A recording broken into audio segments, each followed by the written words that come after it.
پاکستان میں ایلیٹزم کی ایک اور واحد مثال آپ سب کو پتا ہوگا کہ کل کراچی کے کارساز سروس روڈ پہ کس طریقے سے نتاشا نامی خاتون، جو کہ بتایا جاتا ہے کہ دانش اقبال کی بیوی ہیں، جو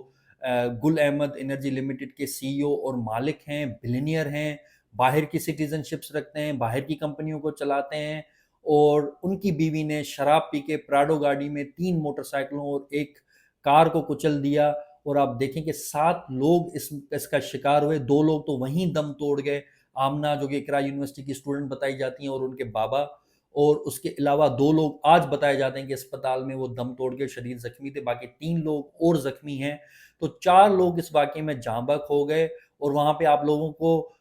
سنتے ہوئے دیکھیں گے کہ بھائی اس کو اریسٹ کریں، پولیس اس کو اریسٹ نہیں کر رہی، رینجرز نے اس کو ریسکیو کیا ہے، اور لوگ یہ بول رہے ہیں کہ یہ میجر کی بیٹی ہے، اس وجہ سے رینجرز نے اس کو ریسکیو کیا ہے۔ اور اب آئی او جو آج انویسٹیگیشن آفیسر نے عدالت میں جو وہ پیش ہوا ہے، تو اس نے جج کو یہ بتایا کہ بھائی یہ مینٹلی ساؤنڈ نہیں ہے، اور اس وجہ سے اس لڑکی کا کوئی قصور نہیں ہے، اور ہمیں 7 دن کی ریمانڈ دیں، ہم انویسٹیگیٹ کریں، پھر ہم پیش ہوں گے۔ عدالت نے 1 دن کا ریمانڈ دیا اور بولا کہ کل اس کو پیش کرو۔ اب آپ دیکھیں کہ اگر یہ لڑکی مینٹلی ساؤنڈ نہیں ہے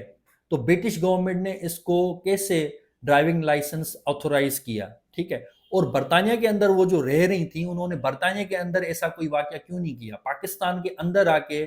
کیسے جو ہے اس کی مینٹل ایلنس جا گئی اور انہوں نے لوگوں کو کچل دیا؟ لوگوں نے وہاں پہ وٹنس کیا ہے،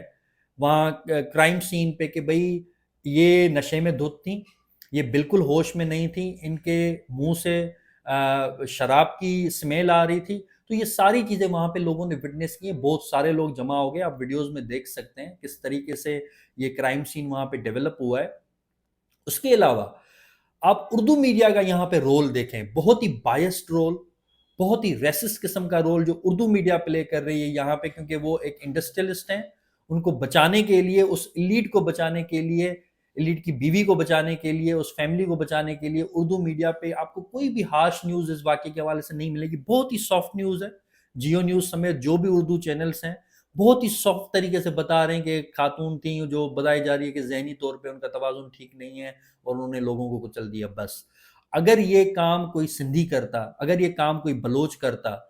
ٹھیک ہے، تو آپ لوگ تو بھئی بھونچال مچا دیتے میڈیا پہ کہ بھئی یہ ہو گیا، یہ ہو گیا، یہ تو ہے ہی جاہل، اس طریقے سے پتہ نہیں کیا کیا ہوتا، لیکن یہاں پہ تو کوئی چوں ہی نہیں ہے میڈیا پہ۔ آپ دیکھیں بالکل میڈیا ایسا لگے گا کہ ان کا اپنا خریدا ہوا میڈیا ہے، اور پولیس تو بھئی سندھ میں تو ایسی کوئی مثال ملتی نہیں ہے کہ پولیس جو ہے وہ اس قسم کی کے انفلوئنس میں نہ آئے، اور پولیس کس طریقے سے وہاں پہ بول رہی ہے، استدا کر رہی ہے کورٹ کے اندر کہ بھئی وہ مینٹلی ال ہے، اس وجہ سے اس کا کوئی قصور نہیں ہے، اور مطلب لگے سے رہا ہے کہ پولیس ہو، رینجرز ہو، یا آپ میڈیا کو لے لیں، سب اس کو بچانے کے پیچھے لگ گئے۔ یہ ایک واہیات ایلیٹزم ہے پاکستان میں جو کہ ہمیں دیکھنے کو ملتی ہے۔ ایک یونیورسٹی اسٹوڈنٹ کو مارا گیا، کچلا گیا، اس کے بابا کو مارا گیا، 2 اور لوگ آج اس واقعے میں جاں بحق ہو گئے، ٹھیک ہے۔ کوئی سمپتھی، کوئی ایمپتھی نہیں ہے اداروں کے اندر، انسٹیٹیوشنز کے اندر کہ بھئی کمپنسیٹ کیا جائے ان فیملیز کو، سزا دے کر اس عورت کو، لیکن سب کے سب اس کو بچانے میں لگے ہوئے ہیں۔ بہت ہی اس قسم کا جو کلچر پاکستان کے اندر ہے، اور یا آپ دیکھیں کہ مطلب یہ اگر ڈیولپ کنٹریز میں ہوتا تو وہاں تو بہت ہی اور سچویشن ہوتی ہے، اور ساؤدرن ایشین کنٹریز میں بھی دیکھیں، تھرڈ ورلڈ کنٹریز میں بھی دیکھیں، اگر انڈیا یا بنگلہ دیش میں بھی ہوتا تو بہت زیادہ پروٹیسٹ ہوتے ہیں، لیکن یہاں پہ دیکھیں لوگ خاموش بیٹھے ہوئے ہیں، سوشل میڈیا پہ تو تھوڑا بہت پروٹیسٹ چل رہا ہے لیکن کوئی پروٹیسٹ نہیں ہے۔ ان واقعات کے خلاف شدید پروٹیسٹ ہونے چاہیے، ڈیمانڈ کرنا چاہیے کہ ایسے لوگ، اور کراچی میں تو یہ واقعات بہت عام ہیں، ڈیفنس کے اندر آپ دیکھیں یا دوسرے ایلیٹ جو سوسائٹیز ہیں اس کے اندر دیکھیں کہ کس طریقے سے یہ گاڑیاں چلائی جاتی ہیں، لوگوں کو کچلا جاتا ہے، اور کس طریقے سے اوور اسپیڈنگ کی جاتی ہے ان ایریاز میں جو ایریاز کراؤڈڈ ایریاز ہیں۔ تو مطلب یہاں پہ ہمیں کچھ بھی ہم ایکسپیکٹ نہیں کر سکتے۔ آپ لوگوں کو مار دیں، آپ اپنے گھر سے نکلیں، شراب پئیں، آپ ارب پتی ہیں تو آپ لوگوں کو جا کے مار سکتے ہیں، آپ کو ہر چیز کا لائسنس ہے، اور بعد میں آپ کو پولیس ہو یا ڈاکٹرز ہوں یا وکیل ہوں، کوئی بھی ہوں، سب کے سب لگ جائیں گے آپ کو بچانے میں، کیونکہ آپ پیسے والے ہیں، آپ اس ملک کے سسٹم کو، پورے کے پورے سسٹم کو خرید سکتے ہیں۔ تو یہی واقعہ ہے اور یہی چیز ہمیں اس نتاشا کے واقعے میں دیکھنے کو مل رہی ہے، اور آپ سب دیکھیں گے کہ کس طریقے سے یہ اس قسم کا کلچر آگے چل کے ہر کسی کو کچلے گا، فائنینشلی،